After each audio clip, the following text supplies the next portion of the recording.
G'day curd nerds. G'day curd nerds. Well, g'day curd nerds. Well, g'day curd nerds. Well, g'day curd nerds. Well, g'day curd nerds.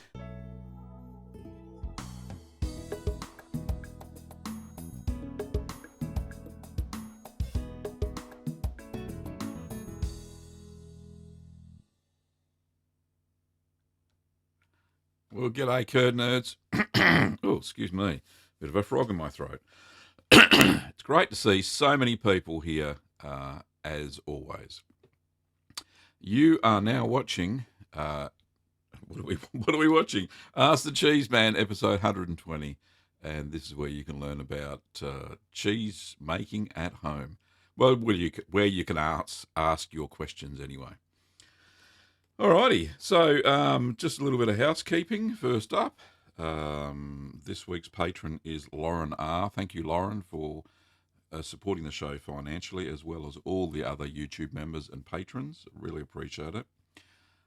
This week's video will be, well, you would have already seen a couple of days ago, maybe a day ago, the fake camembert taste test. That was one amazing cheese. Kim and I are still raving about it, even though it was a little bit too salty, but we know how to fix that. We just brine it a little bit less, so that'll be fine. I'm thinking of when the made by cow cheese, the cold pressed raw milk cheese is mature and I've tasted it and I've seen what the milk's like, then I will then make another stabilised paste camembert with that milk, and we'll see how that goes. I'll brine it less, maybe 3 to 4 hours, and then we'll go from there. And hopefully it'll work out the same, and fingers crossed. It'd be good. In post-production, we've got Grana Padano. So that'll be an interesting cheese. It's sitting in the cheese fridge at the moment. Stout Cheddar has already been released to members and patrons.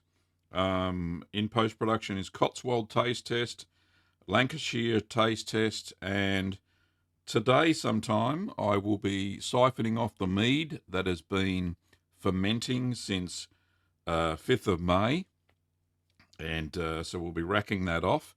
It's all clear now, and I'll be showing video of that when I do the compilation video of the mead, which is honey wine. Very nice. Well, I don't know yet. I haven't tasted it, so we'll see what happens. Anyway, so that's the housekeeping for this week. Okay, let's say g'day. Before we do, though, there was some activity last night on the Curd Nerd sign, and it was Ruth. So Ruth, who's a regular visitor to the live stream, says she sent me two $10 super chats, which is very kind of her. I really appreciate it. Says, greetings, Gavin and Kim and world Curd Nerds. That's you guys. Can't come today. Wanted to wish Kim a very, very well with the surgery, which she's having on Wednesday. Then the second super chat, she says, also, love the cheddar video. So helpful. Thanks. See you next time. And she's referring to the cheddar compilation video that we've already released to members and patrons, which is great. So thank you, Ruth. Even though you're not watching, I know you'll watch the replay. Thank you for your two $10 super chats. Appreciate it. Okay, we'll have some shout-outs. So Milinko, I think it's how you say it. Yay, I'm the first. Congratulations. It's a massive achievement. The Desire, hello. G'day, mate. Arden, g'day, Gav. G'day, mate. Greg, saying g'day to me, Kim, and Ben. G'day, Greg. G'day, Karen from Washington State. And Karen, you can see she's a YouTube member and has been for 4 months. Thank you, Karen, for your support. Cardic Sword, Curd Nerd here. G'day, mate. Leonardo, g'day. Lynn. Who else we got? Larry, Deep South, Texas. Troy from East Texas. It's all about Texas today. Kim, great to see you in the moderation. Thank you very much. John from San Francisco. Margarita, I think that's how you say it. Hello. Matt. Who else we got? Lynn. G'day, Lynn. Rocky. Where else we got? Kangamoo. John again. Khalil, Monique, g'day. Let me have a look. I think that's about it. Manal, g'day, mate. That'll do. And Christiana, I think that's how you said. All right, let's go back and have a look. There's some questions and stuff. Let me have a look. While we're doing that, I'll just bring something up. Monique's said something to me that she wants me to show some photos. Problem is I haven't pre-prepared there, Monique, and I don't want to show everybody your email. And I've got to find your email in the masses of emails I get. So maybe towards the end of the show, it'd be good if Kim was here, but, and she could do my email. But where is it? Monique, there it is. No, yes, no, that's not the one. I know it's here somewhere. There she is. Let me just put all these in a folder somewhere. Save attachments. No, it won't let me do it. All right, we'll see what we can do. Sorry about that, folks. Back to the questions. Let's have a look. Right, Lynn, first question. Have you found a good recipe for cottage cheese? Yeah, I believe that the recipes that I've been using for cottage cheese probably have been okay. However, only problem is I haven't been using raw milk, and most cottage cheese recipes require raw milk for them to work. So, yeah, I've done a few, but they always turn out as cream cheese. So, not the cottagey, cheesy feel that I'm after. But there are some videos on that on Cottage Cheese is my nemesis, Lynn, so you can go check those out if you want. Rocky says, hi, Gavin, from Florida. No, I'm not from Florida, mate. I'm from Melbourne. Could I use the blue mold scraping from baby blues to make more baby blues? Would you freeze it to keep it for later use? Yes, that would work, Rocky. That would work indeed. So that Penicillium roqueforti is still live and you reintroduce it back in the milk again, it'll grow just as well, so that'll be fine. John says, another 1,000 plus subs. So pretty soon Australia will have their own superpower naval force. Thanks very much. Yeah, we haven't got that many submarines. Nice joke, nice pun. But yeah, it's been fairly popular, as you can see on the counter there. We're going up all the time. I think we've pipped past, what's that, 154,000.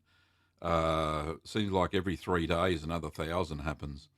And that's mainly due to one of my older videos, and that's the Parmesan videos. I was actually looking on Kim's PC the other day. She'll show me some YouTube video, and what should come up as a recommendation?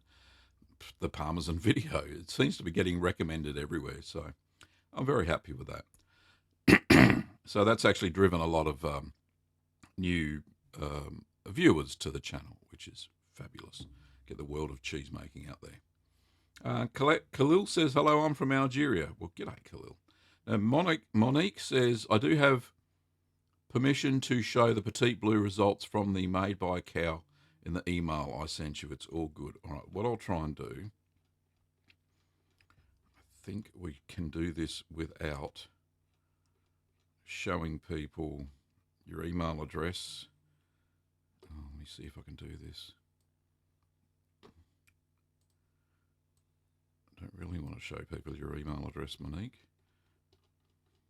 Can I block that out somehow?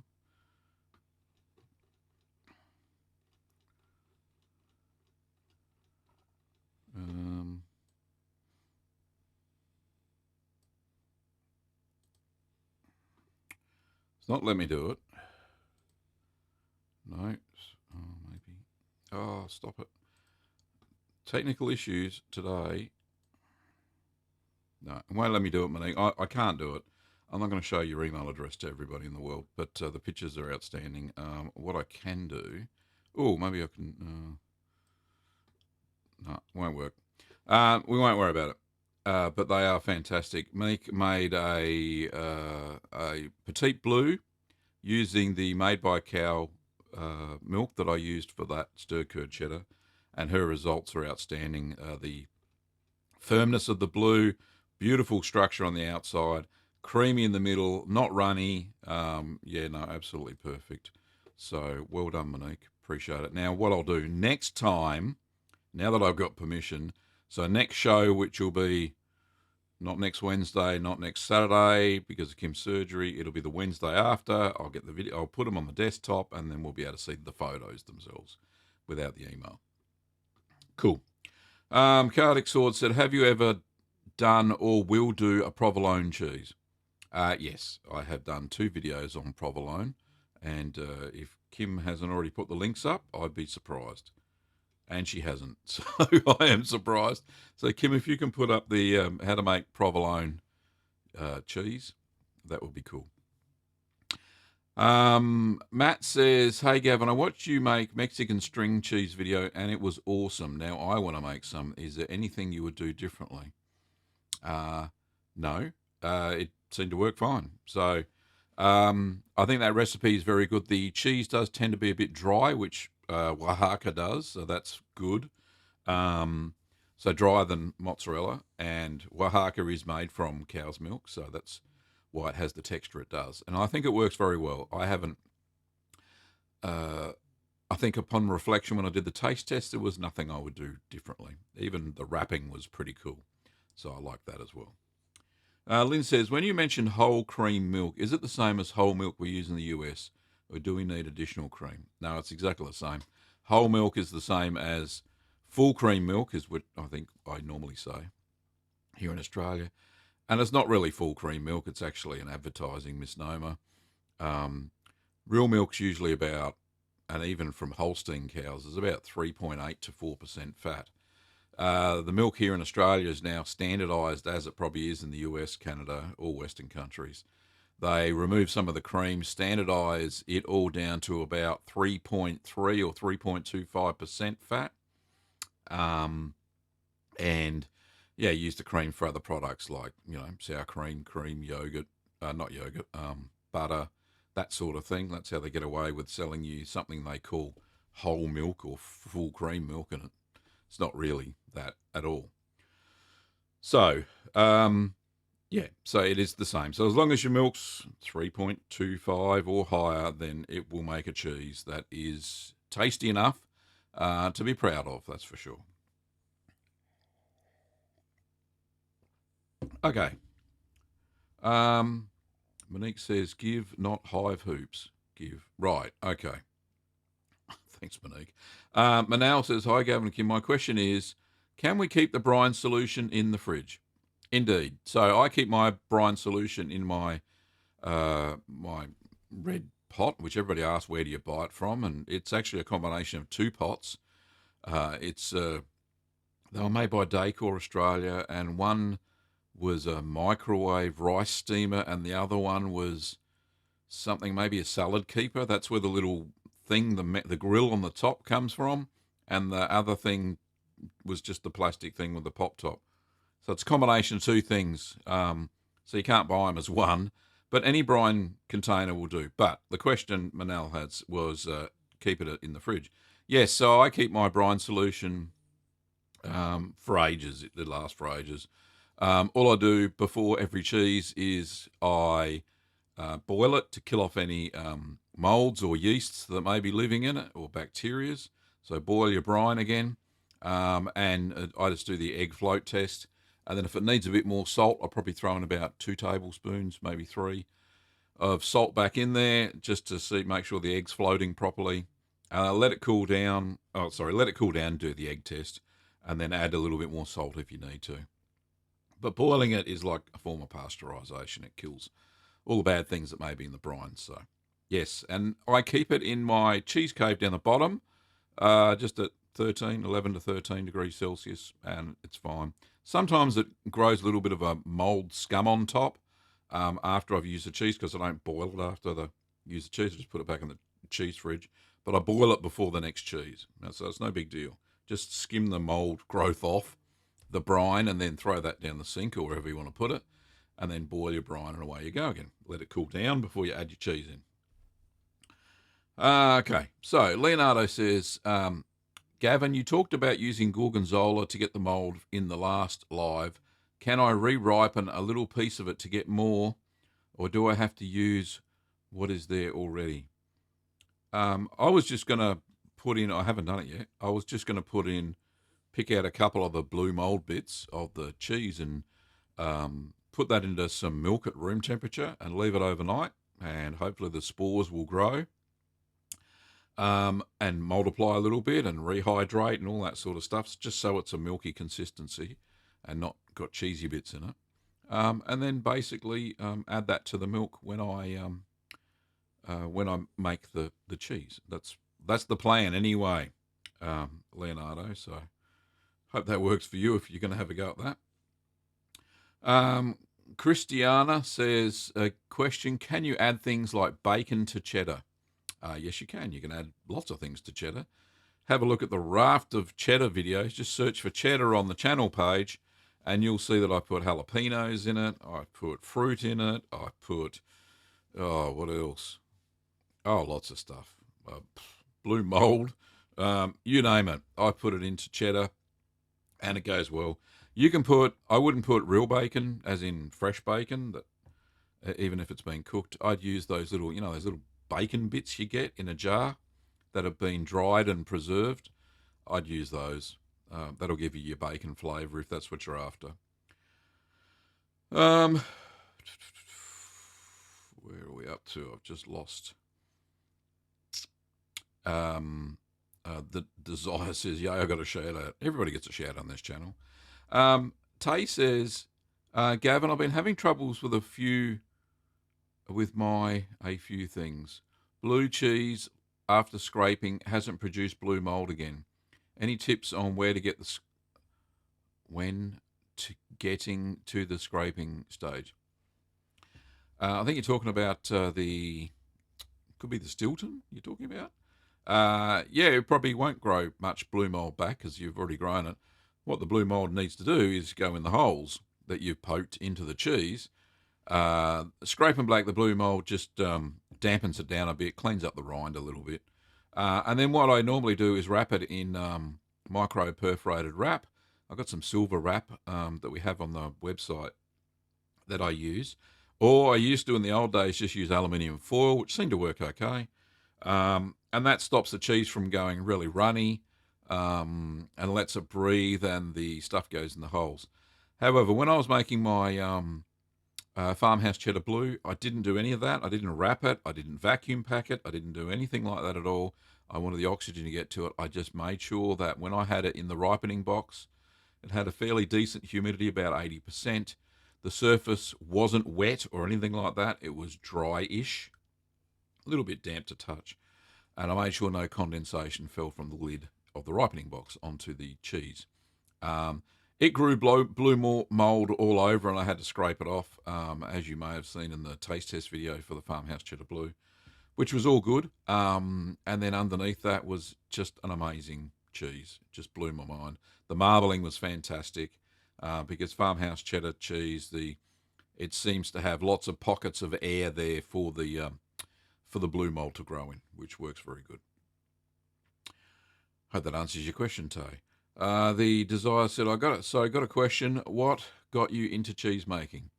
I think I talked about this last week, but and it actually is the entire first chapter of my book, Keep Calm and Make Cheese. I got into it because I wanted to make cheese. I wanted to know what was in my food. Long story short, and I went on a cheese making class, learned how to make cheese, how to make feta anyway. And then started making cheese just about every weekend after that and really enjoyed it. So it was cool. But yeah, if you want to buy the book, Kim will put the link in there somewhere. That'll be cool. Okay. Zaid says, hi, mate. I just want to ask about the duration of aging the cheese. For example, when you make a 5-litre batch, is the duration the same as a 10-litre batch? No, you can age the smaller cheeses less. Yeah, so that's good. Now, I've got a super chat going on here. It's all happening. Who's this from? $15. Thank you very much. Greg's, Greg says, Ruth is not here to light the curd sign, so I'll do it. Flash, baby, flash. And I did, and you got your gold star as well. There you go, Greg. Congratulations. Thank you very much, mate. I appreciate it. Very good indeed. So there you go. I love the flashing curd nerd light. Anyway, so the 5 litre batch that I made, Zaid, is going to mature less. So I'm only going to mature that for 3 months. If it was a full 10 litre cheddar, I'd mature it for 6 months before I even touched it. So we'll see how that goes. John says, Admiral Gavin and First Mate Kim of the Aussie Special Cheesy Forces. Very cool, John. Arden says, question, I've just received my first cheese press. I'm very excited to try my first hard cheese, making lots of sherv. What would you suggest as a first hard-pressed recipe with raw goat milk? I would try, and it will work with goat's milk, is Caerphilly. Caerphilly is a nice English-style cheese. It only takes 3 weeks to mature, and it is a little bit salty, but that's the way they do it to develop the rind and make the smooth paste in the middle. But try Caerphilly. First hard cheese, that would be my first go-to. Fairly simple. There's a little bit of a cheddaring process, but fairly simple. Just go and check out the latest Caerphilly video, and you'll see that, and that'll be very cool. All right, got another super chat. So cool. Thank you very much. We'll find out who this is from. Let's have a look. This is from Rocky, and he's got no message. Thank you, Rocky. I appreciate your $20 super chat. That's magnificent. Thanks for supporting the show. Now, let's just see if he's got no, there's no comment underneath, but excellent. All righty. Let's get back to the other question. So, Arden, yep, try Caerphilly. I think that'll work fine. So you won't have any problems. Okay, Troy says, what's the best way to store cheese? I think you mean when it's mature, Troy. So what I do, once I've cut the wheels up, and you've seen me do it on the taste test videos, I mention usually that I'm going to vacuum pack the other half. I give a quarter away to friends and families. We keep a quarter as it is, and we eat that over the months. We store it in wax paper, and that works fine. However, the rest I vacuum pack. Now, if I want it to mature a little bit more, I put it into the cheese fridge, and that works well as well. Too many wells. Or if I like the flavour right there and I don't want it to mature anymore, I'll just put it in the kitchen fridge. And we've got stacks of half cheeses in the kitchen fridge that are sitting there ready to eat for the next cheese platter. So that's how I store the cheese. Tay says, also, my last batch of camembert has gone dried out like your skin when you are in the shower too long. Eep. We had a power outage for a few days, and that could have caused this. So too high a temperature will make the mold grow crazy, and you'll get this little wrinkling, and that's usually from the Geotrichum candidum. It causes a wrinkling effect on the rind. It'll still be okay.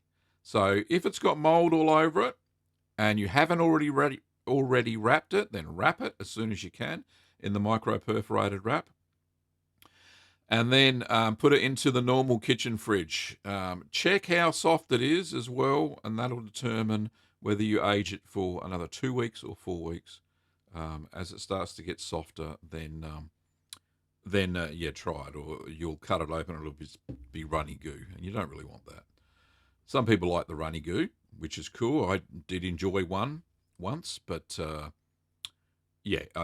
prefer the stabilised paste version of the camembert now. I think that's really good. Muhammad, please translate that. John says, he is saying thank you very much. No, you're welcome. Thanks, mate. Kim is putting up the provolone video. Thank you, darling. Rocky, I made your parmesan 4 weeks ago.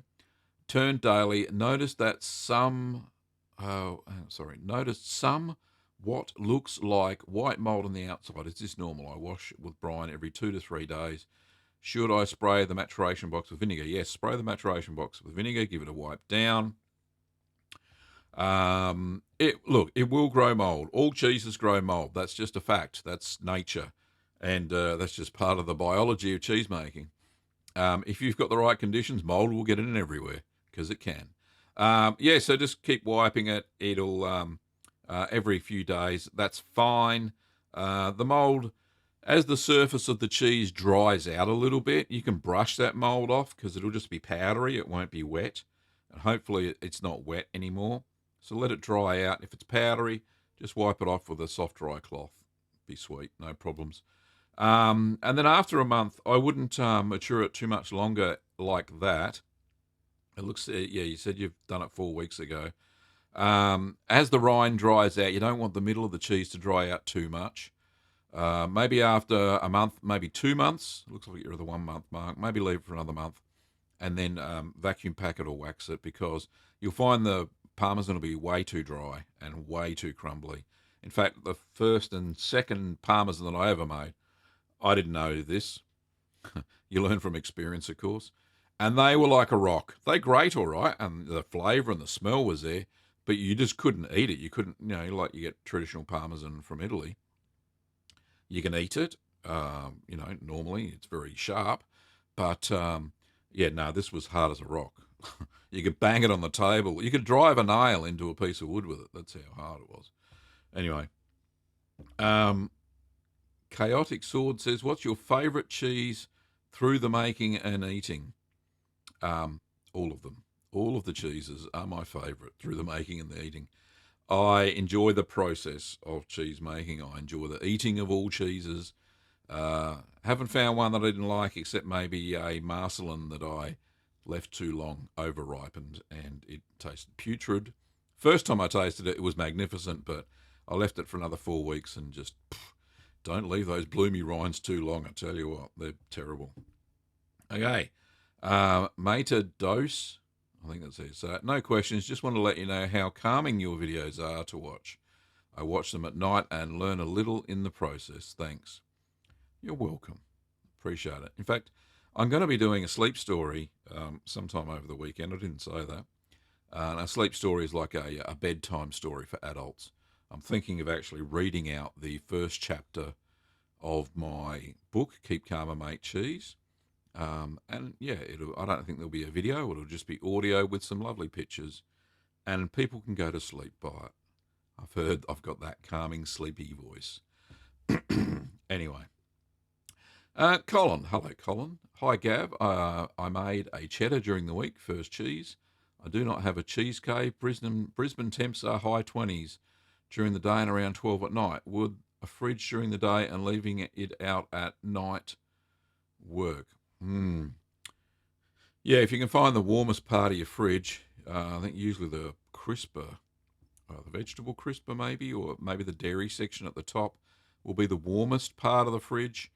That would work. And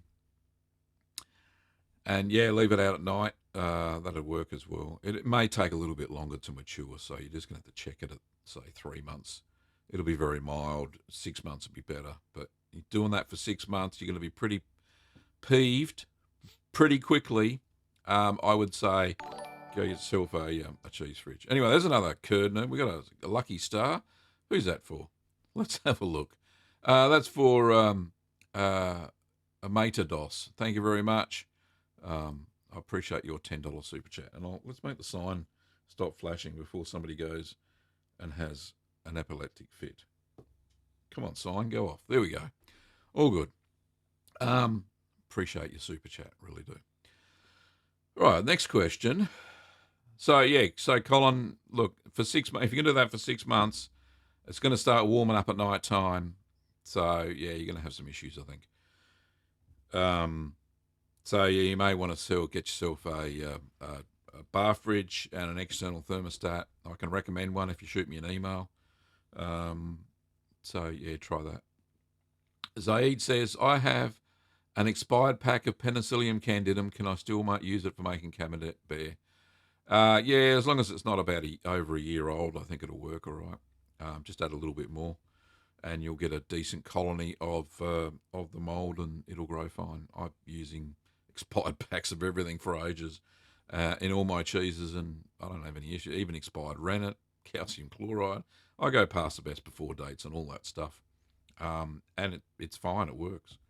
Not too far, of course. You know, I don't go past like 2 years or something like that.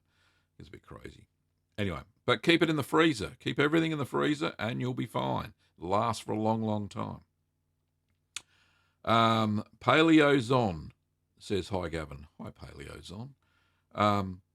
Chaotic Sword says, would a spicy cheddar be good, I wonder?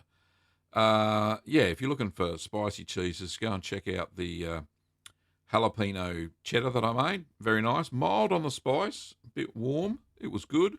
Not as hot as the triple pepper jack that I made, which I still have fond memories of every time my tongue burns on chili food. That I go back to that and I remember that. Ganesh says, hi Gavin, apart from cheese making, what food hobby are you interested in that we do not know about? Oh, very good question. So I kind of hinted towards brewing before. I like, I used to make lots and lots of beer. I don't so much these days. I prefer wine now. It's just one of those things, your palate changes. I do like a beer on a hot day, but not so much that I'll go and make some. But I have been making, made one batch, can't say I've been making lots, of mead. It takes so long. Mead is spelled MEAD, and it's been passed down from the Vikings to just about every country in Europe. And it's honey wine. So I've got some of that I've been making. I've been filming a video on it, and that's in pre-production still. So not pre-production, it's in production. And I'll be filming some more of that today when I siphon it. So that'll be cool. So brewing's one of the other hobbies that I have. IT, all things tech. My old job used to be in IT, so I like IT, like doing all this IT stuff. I like videography. Obviously, shooting videos and stuff like that and editing, and that's not too bad. A bit frustrating at times, but yeah, there's some of my hobbies. And I like playing a game called Civilization 6. I like it a lot. In fact, I've been playing it ever since it came out. So, great game.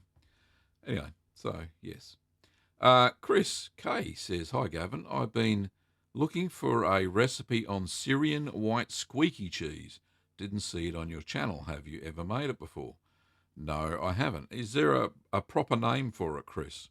And if you did, and if there is, then yeah, please share it and I'll have a look at it. Unofficial German Zinfin channel says, hi, what did I do wrong if the curds stick together after heating them up to 54 degrees Celsius? Nothing. Curds tend to stick together, or mat together is the official term. When they get to that higher temperature, they will stick together like there's no tomorrow. So you've got to keep stirring as you're heating the cheese and stirring it at that high temperature. I think you're talking about Parmesan or something like that. They will stick together like glue. So keep stirring them so they don't stick together. But when they get into the press, they'll stick together anyway, which is good. You didn't do anything wrong. Per Ivar says, hey from Norway. G'day, Per Ivar. Lovely to see you again. Where are we? I'm lost. Oda Durrani, I think. Durrani. Yep. 2 says, what's the difference between mold on cheese and the mold on your toes? Not very much. In fact, and it's not a silly question, the mold on between your toes is Brevibacteria linens, which just happens to be one of the ripening molds for cheeses. It's the red mold that you get a red smear all over your cheese on. Same sort of bacteria. So no difference at all. Not a silly question. Celtic Sword said, that's cool. I've never seen something like that before. I think you're talking about the curd nerd sign. Yes, there it is again. Oh, I didn't do that. Somebody did that. And we'll find out who did it in a minute when the little chatty thing comes up. Or maybe not. I'm trying to stop it. There you go. Who's that from? Normally it doesn't go at the top if it's less than $2. So £2, Fusion Force. Hello, Gavin. How did you get into cheese making? Big story. Covered it a little bit before. I wanted to learn how to make my own food and cheese. There's your gold star. There you go. So I make my own cheese because we're doing preserves. I've got a veggie patch, chooks, all that sort of stuff. And I went on a cheese making course, learned how to make feta. And then from then, I furiously bought a whole bunch of books, divulged them, started making cheese just about every weekend, and just learnt to do it myself. I went on another course to learn how to do blue cheeses, and that was okay. I made a Stilton out of that, and then I perfected Stilton, and you would have seen the recipe up online or in my books and that sort of stuff. So that works well, and it was very nice. But yeah, thank you for asking. In fact, it's chapter 1 of my book, Keep Calm and Make Cheese, the Beginner's Guide to Cheese Making at Home, which you can buy, and Kim will put the link if she hasn't already done that. So that's cool. Anyway, let's get back to the questions. Kim's already put the book link. It's in between Greg and Rocky's super chat. Thanks, guys. All right, Daniel says, I have some problems with non-chlorine or potassium water. I've noticed that most of the waters contain some very small amounts of chlorine, which is the minimum acceptable amount. I don't know. I just don't have water with it in at all. But if it's like trace amounts, it's no big deal. And hopefully that won't inhibit the rennet action. That's why we don't add any chlorinated water to our cheeses, because it stops the rennet. And with high enough doses, it'll kill the lactic bacteria as well. Daniel says thank you. No, thank you, Daniel. Kim's deleting naughty people's names. Pam says, woohoo, they are competing for the biggest super chat. Indeed. Yeah, I don't think I've seen one over $20, but that's not to say go out and rush out and do a $50 super chat, but that was very cool. Thank you, Rocky. Appreciate it. Joe says, what's my favourite cheese? I think we've done that all already, and I keep getting errors from my email client. I'll shut that down. Favourite cheese? All the cheeses. Love them all. Probably not the answer you want, but I like them all. Leonardo says, sorry for asking, but I didn't understand very much. Did the time off maturing the cheese change with the size of it? Yes, it did. So age, I'd say a 5 litre cheese less than you would say a 10 litre cheese. A 10 litre cheddar I would age for a minimum of 6 months, and a 5 litre cheddar I would age for a minimum of 3 to 4 months. It's just there's not as many enzymes, and it'll mature faster because it's smaller. And so that's why larger cheeses, like the massive big ones, they mature them for a lot longer than say 6 months for a 10 litre batch. They use 20, 30, 40, 50 litre batches to make one cheese, and they mature them for up to a year. As far as cheddar goes, anyway. Paleozon says, I wonder if you tried Mito dried microbial rennet. What would you recommend on how to use it properly? Thanks. No, I haven't tried it. So unfortunately, I can't recommend it to anybody. Okay. Adin arose. G'day, mate. How are you? Matus says, hi, Gavin. A crush of mine really loves cheese, and I would like to impress her by making one. What kind of cheese would you recommend to steal a heart of a cheese-loving girl? Ooh. Well, it depends on what she likes. Find out what she likes and then go make it. But if you want to impress her, then I would try the fake camembert, the stabilised paste camembert, and salt it for only 3 hours. And if you can get it as good as the one I did, then she'll be mightily impressed with your cheese making skills. People are usually fairly impressed with a camembert. So, yeah, give that a go. And best of luck. Hope that all works for you. Thumbs up, people. Oh, yes. We've got lots of people. We've got 62 people on the chat, and we've only got 20 likes. So thank you, John, for reminding me, as you always do. I appreciate your pseudo moderation. But yeah, give us a thumbs up. We'll see how high we can get it. But I think last time we got 40 during the show, so give it a go. That would be fantastic. Ganesh says, can you please talk about the quality of cow's milk, like the foods the cow should eat to get the high quality from best to worst? All right, so the quality of cow's milk. I did a video on the best cow's milk to use, so as in the quality of milk to use for cheese making. And if Kim can pop that link up if she hasn't done that already, that would be fantastic. However, if you talk about the food that the cows eat, so the best that the cow's going to use is obviously grass or meadow. Meadow is actually better than just pure grass. So meadow with lots of flowers and all that sort of stuff, all natural, makes the best milk for best cheese.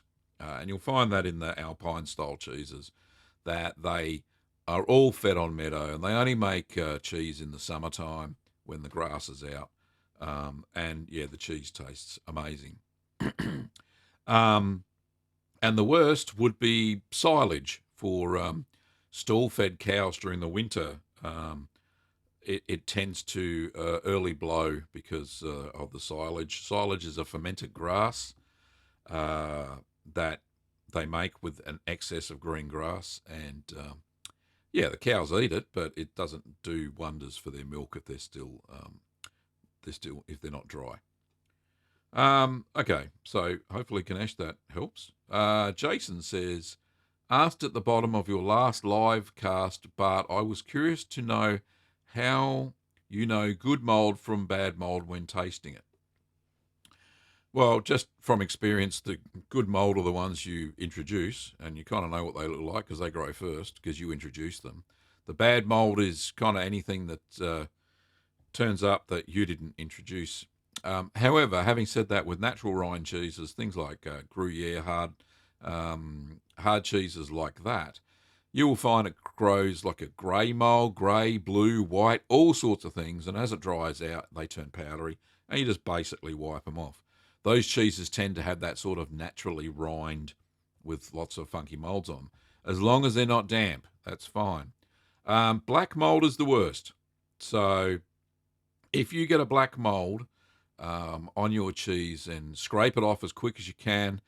Try and kill it off with a simple brine solution. So that's a cup of water and a tablespoon of salt, and probably put a teaspoon of vinegar in there, white vinegar or apple cider vinegar, what have you. And then wipe that off, and that should kill any black mold off. Black mold is toxic, especially if it gets into the middle of your cheese. So black mold's not so good. All the other molds, except maybe pink mold. Pink mold's not good either. That just comes from God knows where. But yeah, if your cheese is dry, then you're not going to get mold. Mold likes moist things. I couldn't even get that word out then. Anyway, let's move along. Adin Rose says, what is the white bitter mold that grows on hard cheeses in the kitchen fridge, even on store-bought? How to prevent it? How to prevent it is to bitter white mold. I haven't come across that. Maybe it's just in your cheese fridge, in your kitchen fridge. But no, I don't know. Don't know what the bitter white mold is. Haven't come across it personally. Usually the white mold that grows on my cheese is the Penicillium candidum or Geotrichum. They don't tend to be bitter. But yeah, wipe it off with a brine solution before you eat it. Should be fine. Sir Benjamin. Oh, that's not my son there trolling me. Gavin said, I wish I had a cheese dad like you. Well, if you were my Benjamin, who's my son, that would be good. Arden says, oh, yes, please make a Gavin Weber audio book on cheese. My goodness, I don't have the time to do that, but I'm going to read maybe one or two chapters, and we'll see how that goes. I think the first chapter of the existing book. It's very hard to read make an audio book of a recipe book. So, can you imagine me reading out the recipes? Add in 10 litres of milk. It's not going to be very exciting at all. So I will do, like I said, a sleep story or an adult bedtime story out of the first chapter, which is all about how I learnt and got into cheese making. So that'll be cool. Okay, Fusion Force, I think I've answered that question about 20 times, and I think I did it in your super chat as well. I appreciate it. Tay says, I've vac sealed some hard cheese as I've had cracking happen to my cheese cave, in my cheese cave. They've developed some red tinge, which I've read is normal. Should you wipe with a salt brine or leave it? Hopefully they're not getting a red tinge when they're in the vac packing. If they're getting it when you're doing it like a natural rind, then that's an issue. If you haven't introduced Brevibacterium linens, yeah, the red tinge is normal. Brevibacterial linens is in the environment, it's in the air, it's all over everything. It will grow on your cheese if it's moist enough. But yeah, if you want to wipe it off and then air dry it, that's the best. As soon as your cheese goes dry, the red mold won't grow on it anymore. Joe says cheese. Thanks, Joe. That's what we're all about here. Daniel says, I have some problems with non-chlorinated potassium water. I think we already did that.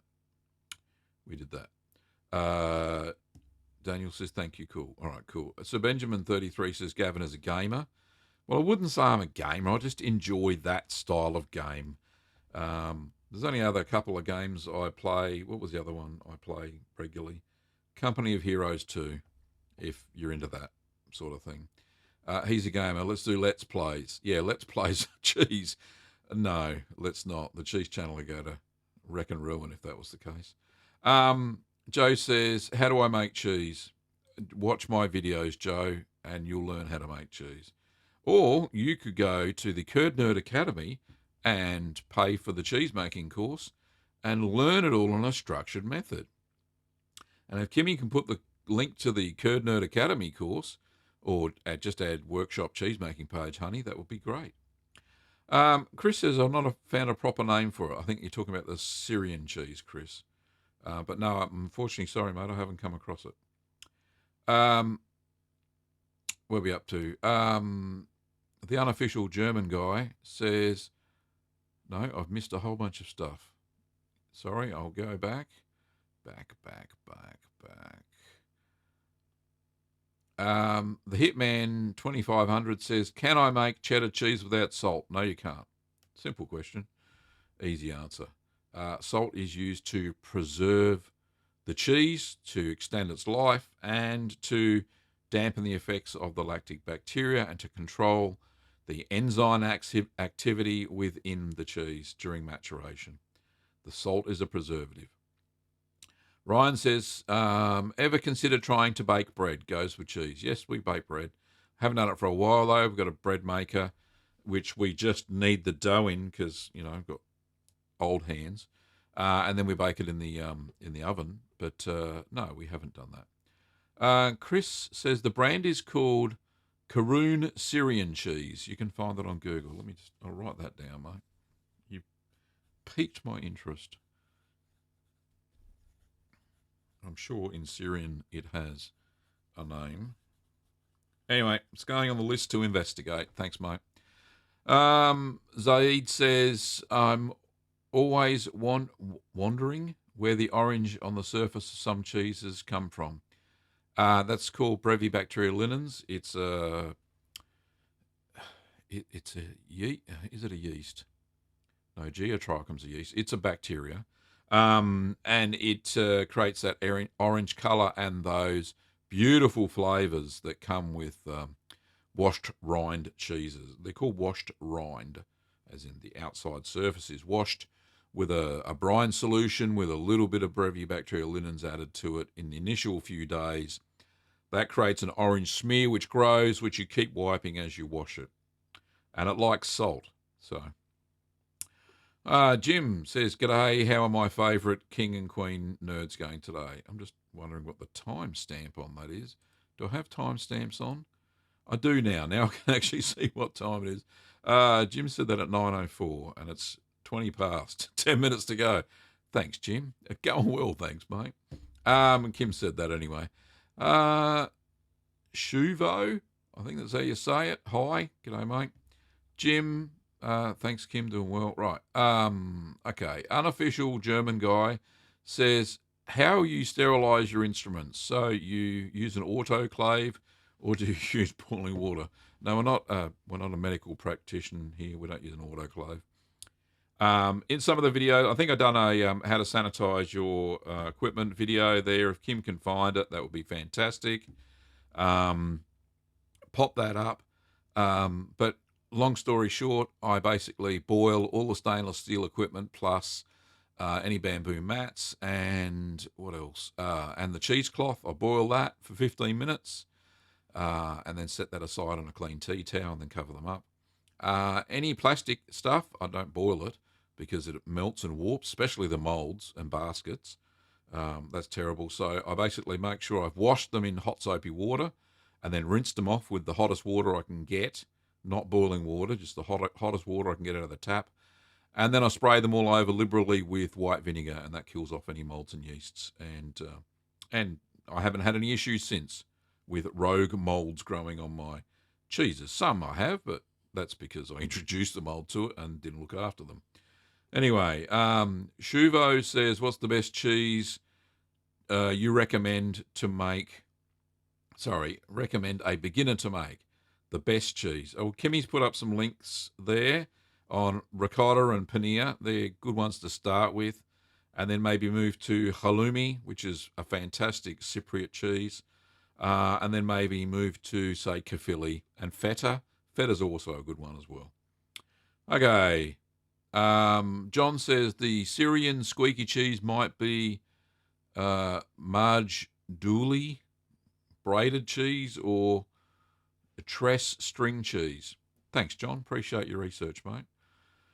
Monique says from Sydney, I don't know if this will help anyone, but I always use a 1 day old boiled cooled water from the kettle for my calcium chloride and rennet. I've never had an issue. Yeah, thanks, Monique. Yeah, that would work as well. It depends on the type of chlorine they put in the water. I think some places use, I can't remember the name. There's 2 chlorines they use in water. One dissipates with boiling, and the other one doesn't. So I err on the side of caution and just use that. The pure water by Noble. I can't remember. I think it's called Ultra Pure or something, and that's just filtered water through charcoal. That gets rid of all that stuff. The unofficial German guy says, thank you very much. Thank you so much for your content. Thanks, mate. Appreciate it. Kimmy's been putting all the links, so that's cool. Where else? Silken Rex says, how dot make cheese sauce? How do you make a cheese sauce? All right, so if you go and have a look at the American cheese that I made, and Kim, if you can find the link to that, that'll be fantastic. And you'll see how to make a cheese sauce out of any cheese. And the more water you add with the sodium citrate, the runnier the cheese is going to get. Perfect for nachos, all that sort of stuff. And what's in America? I think this in Texas, I think it's called queso. It's like a runny cheese sauce that they put on nachos and all sorts of stuff. But yeah, so use that American cheese recipe and add a little bit more water. It's the same old song. How much cheese in kilograms from 10 litres of milk can make? So depends on the milk, of course, how much fat's in the milk.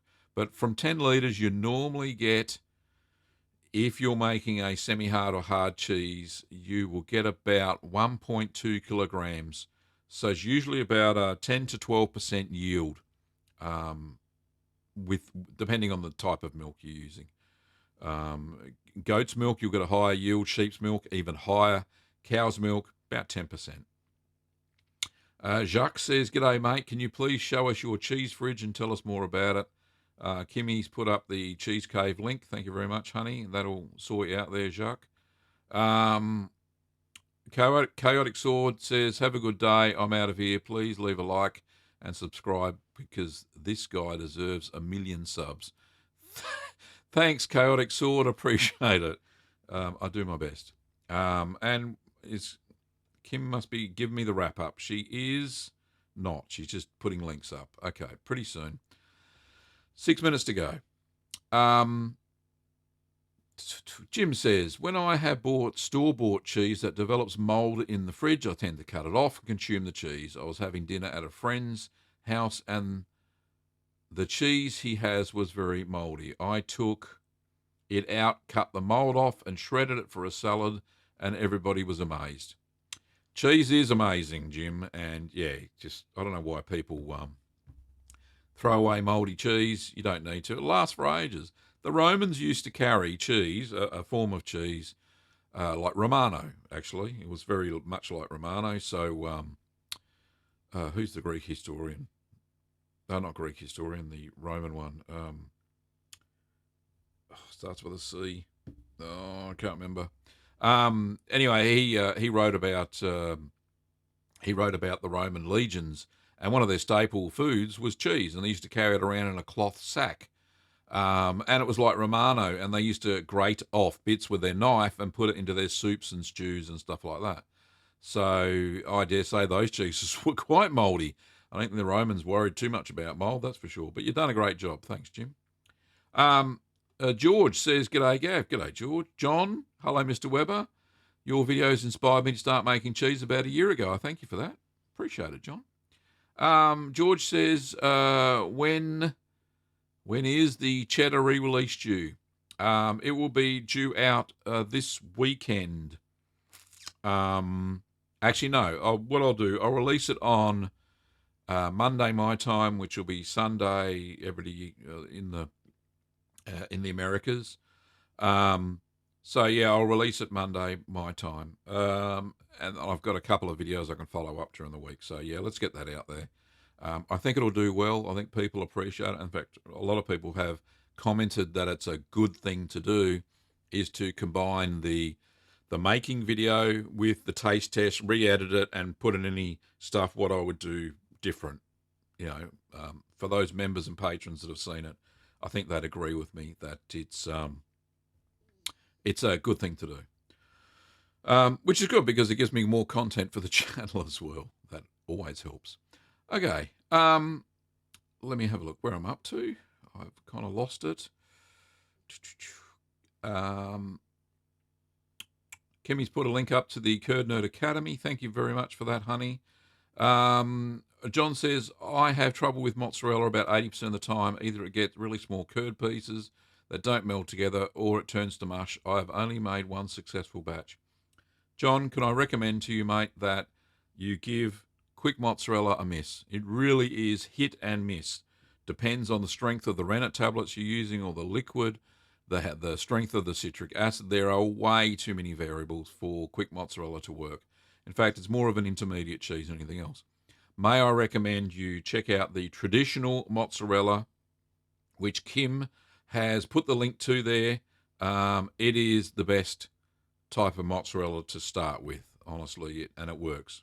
So, and if you're really having trouble with that recipe, then go and check out the Oaxaca recipe, spelled Oaxaca.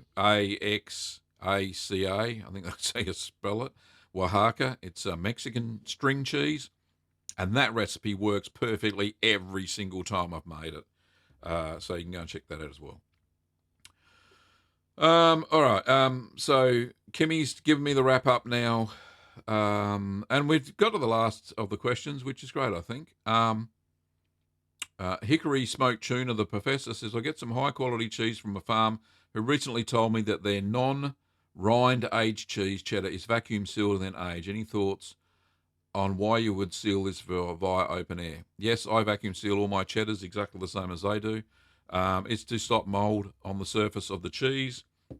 Traditional banding, sometimes there's a bit of hit and miss if you don't do it properly and you don't use butter or lard. But you'll see that on an upcoming video coming up very, very soon. But yeah, vacuum pack is pretty good.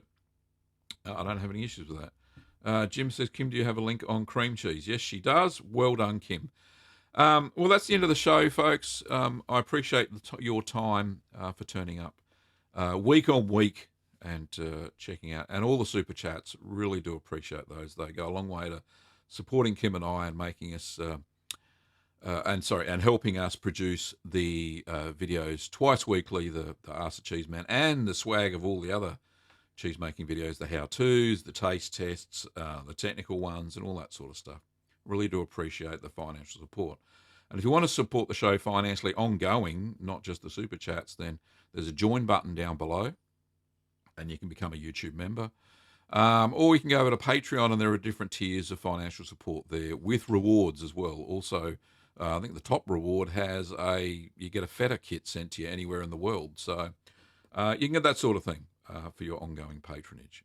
Plus, you get early access to all the videos anyway. There's about 3, I think I've already got up early access that I haven't even got released yet. So I'm well ahead of my videos. Don't forget you pop over to the shop, littlegreenworkshops.com.au. There's just a shot of it. There we are. We have a cheese making section, obviously, as well as candle making, bath, soap, and brewing, but they're only for Australian customers. The cheese is international. We ship it all over the world, so the regulations are a lot less tighter for the stuff that we sell on the cheese shop. And you can go to the cheese shop and you can check out. We ship products globally, except to the countries that we're banned from shipping to. But yeah, anyway, so all the goodies are there. The molds, the kits, rennet, equipment, baskets, and molds, ingredients, books, and link to the merch as well. Also, you can get the merch over at Teespring /store/Cheeseman TV. Merch like this. Oops, I'm not even on the big screen. What am I doing? Get back to that camera. This, keep calm and make cheese. Get the belly out the way, Gav. I can't even do it. And, yeah, there we go. Certified Curd Nerd. You can get that on a T-shirt and a mug, all that good stuff. Anyway, thanks very much. Appreciate the time. And don't forget, we'll see everybody on Wednesday the 25th. We're having a week off due to Kim's surgery, and she, fingers crossed, all going to be good for her. I know it will be. Anyway, thanks for watching. See you next time.